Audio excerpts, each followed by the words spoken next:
When I was 28 and my father passed away, I went through the entire house. This whole video is about this watch, by the way. So I went through the whole house and I had to go through every single drawer, every single pocket, every every single file. And there was a box in his top drawer that had like some watch faces and a couple cufflinks and like, you know, man jewelry. I'd never seen my dad wear this watch or the other watches that I saw in there. And like none of them were, you know, $10,000 watches or anything like that, or $50,000 watches, but there was like something about them that I knew was more valuable than I could afford at the moment. And so I kept a few of them and donated the rest of the stuff that I just either didn't know the value of or didn't see the value in. And this was one of the ones that I kept. And I knew that it was, I'm drawn to value. Like, I'm very attracted to things that are, I don't know why. I will, if you give me an array of something, I can usually pick out the thing that is the most expensive. And it's usually just the most expensive because it's the best quality and the best design. But the point is I'm really, really drawn to that stuff, just kind of organically. And so I just knew that this was like valuable. And so I kept it. And I took it to a jewelry store and I got it a new band and I started wearing it. And, you know, I remember like looking at it on my wrist, and my life at the time was very rough. I was driving a pickup truck. It was a 1997 Ford Ranger with 187,000 miles on it, and it was manual everything. Manual steering, manual like stick shift, manual windows, no AC. This was a straight farm vehicle, and I'm driving this around like my little town wearing this watch. And like, I'm pairing this with, you know, jeans and flip-flops and like things that I was wearing this watch to make myself look expensive, for lack of a better word. And what I eventually realized, I remember I was sitting in the Staples parking lot and my hand is on the steering wheel. And at that point I had someone tell me what the watch was worth. And it was worth only about $2,500. But to me at the time, that was a lot of money. And so I had my hand on the steering wheel and I looked down at the watch, and I had just gotten off the phone with someone, and I was talking about how much debt I was in and how I couldn't pay my bills. And it suddenly dawned on me that the watch on my wrist was more valuable than the car I was driving. And I thought, I should take this off. And I had also, like I said, my life was a little more like rough and tumble. So like the band had already aged because I was washing dishes with it and on, and it like just not taking good care of it. And so I put it in a drawer. Fast forward 10 years. I am in Cartier. I'm trying on watches. I'm in Breitling, trying on watches. I'm trying on Panerai. I'm trying on, what else did I try on? Rolex. And I'm researching the value, like the resale value of watches, and trying to find out what is a happy medium between style and maintaining its value. And note, I never would have thought I would want to purchase a Rolex because from a stylistic perspective, it is a little passé. And not really the brand that I would necessarily want to wear. However, there is, even with its high production, a consistent maintenance of its value. So most models of Rolex watches for both men and women tend to resell at about what you paid for them, which is kind of unheard of in the jewelry or watch world. Think of it like a car. You know, the second you drive it off the lot, it loses 30%. Well, the second you leave the store, it loses 30%, at least. No, it's different for different brands. There is a fabulous channel that I started following that's all about watch values and resale values because I care about being a steward of wealth at this point in my life. After all, I'm almost 40. And I really want to hold on to what I've gained. And I also have come to understand the impact of generational wealth and how lucky I am. And also how screwed I am. Like, in our country, a very small percentage of people who are born here move out of their socioeconomic class. And according to the research that I learned from the Financial Diet, was it the Financial Diet? Maybe it wasn't them. They were talking about self-made millionaires and how of all the millionaires and multimillionaires out there, I think it was like 68% of them would consider themselves self-made, but only like 18% of them or 23% of them are self-made, because if at any point during their journey they were gifted more than, I think it was 12% of their asset value, it's such a significant leg up that you are no longer strictly self-made. Now, I had this conversation with my best friend, and she and I work very, very hard. And until I saw this video, if I ever made millions of dollars, I would have considered myself self-made. But the truth is, when my father passed away, I inherited an asset. Did it have debt? Yes, because a house has debt. However, and let me state this too, that I know that a house is not typically an asset, although the middle class will call it an asset. It's actually a liability. But I used the house to make money because I took on housemates. So it, for me, became an asset. And I'm getting way off topic here, but it's valuable stuff. So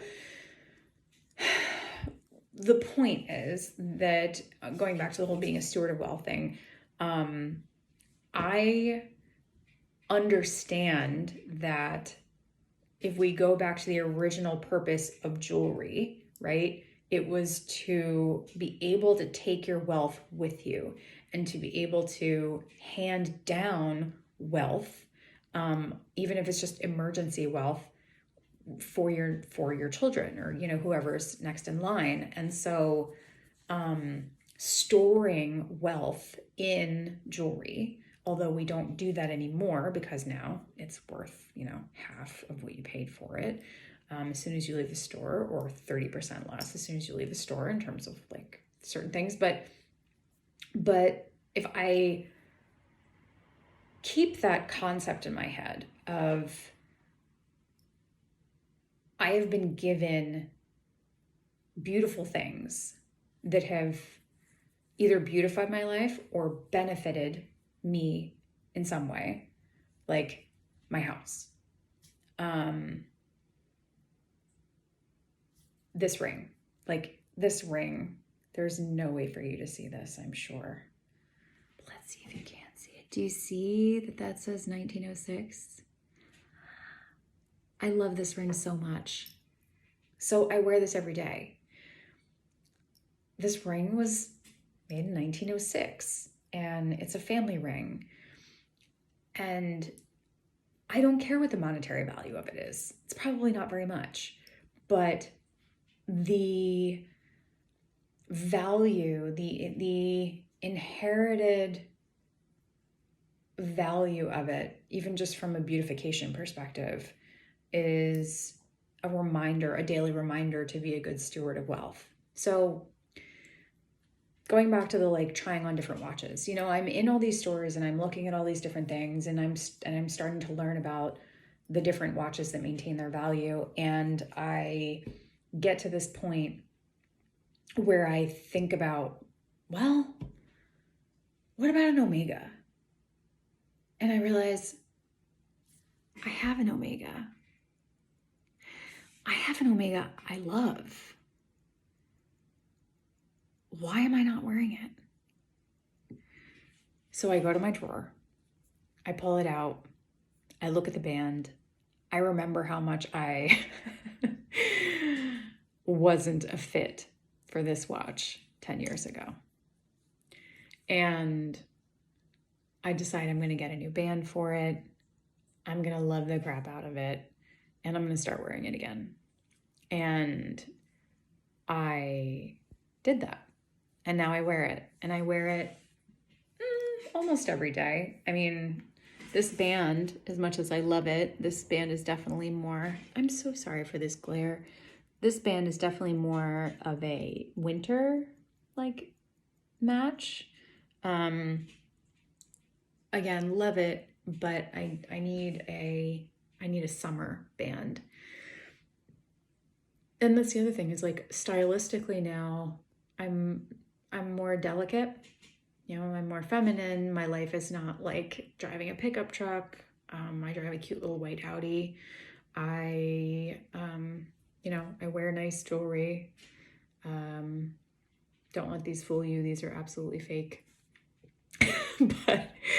but I can carry them is the point. They don't look like they're fake when I'm wearing them.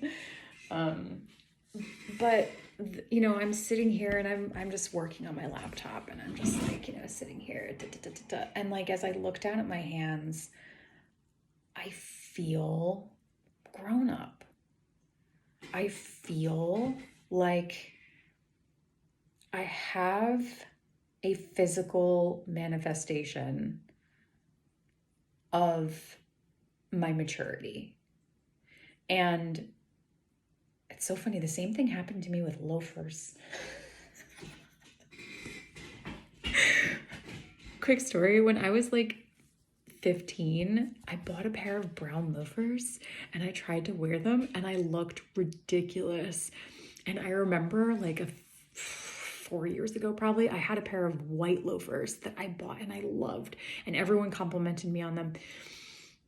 And I told people it took me a long time to grow into loafers. So anyway, so I grew into this watch and I do love this watch. It is my grandfather's watch. It is a 1965 Omega. I would love to have it cleaned. I would love to have it refreshed in terms of the face and just all sorts of things. But I can't afford that. I can't afford to spend $1,800 getting this watch taken apart, polished, and then put back together when that's basically the value of the watch. You can, and you would be shocked. If you want a Cartier, go online. Yes, you can go to the store, sure. But if all you want is the style of a Cartier, go find a Cartier. Go to an auction house. Like, there's nothing wrong with secondhand jewelry and watches. Um, I'm going to butcher the name, but it's Vacheron Constantine. I'm sorry if I'm saying that wrong, but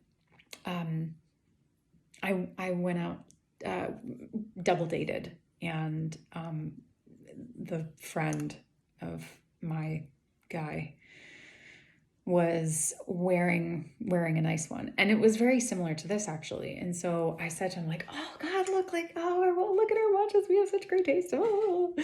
And I said, what had you choose that watch? Because I would have thought that you would have gone with a sports watch. And so, you know, we're talking about watches and whatever, and like my guy and his girl are like, oh my God, they're so bougie.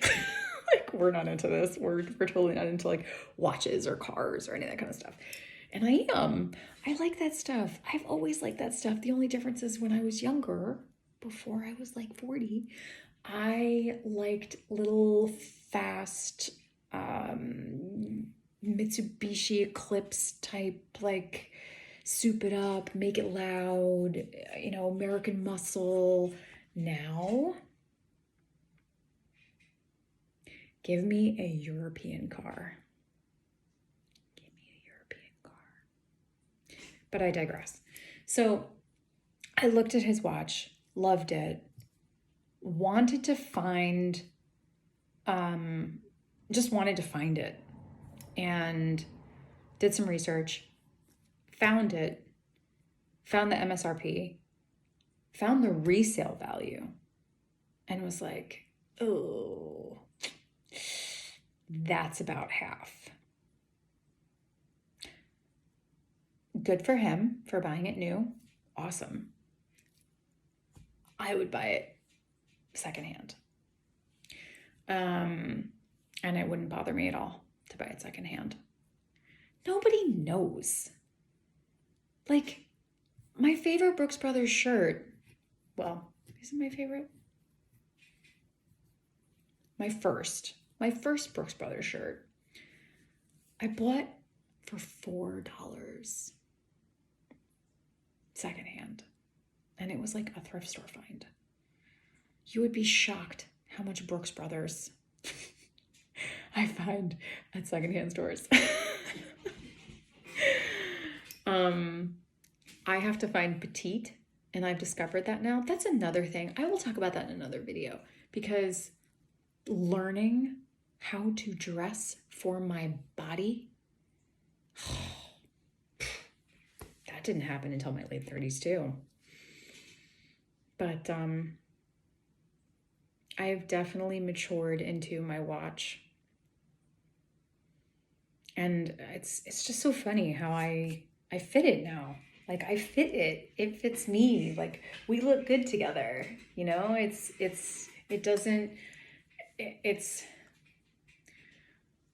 was such a show off back then when I put it on. And I didn't know anything about the brand. I didn't understand watches. I just knew what it meant to other people. I knew what it signaled. But that's, I think, where we can figure out like who's faking it. Like, it doesn't matter if you're carrying around a designer bag. It doesn't make you look rich. It doesn't. There are so many other indicators of class that we ignore when we're putting ourselves together. And I get a lot of them wrong. I will probably always get a lot of them wrong. I mean, my God, could I please be absolutely refined by age 60? I don't know, we'll see.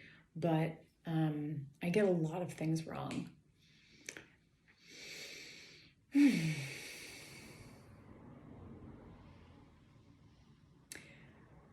I hope that as you age, you find yourself fitting into the things that you always wanted to. The things that you knew you'd grow into if you only could. Like, the next thing I want to grow into is a dream house.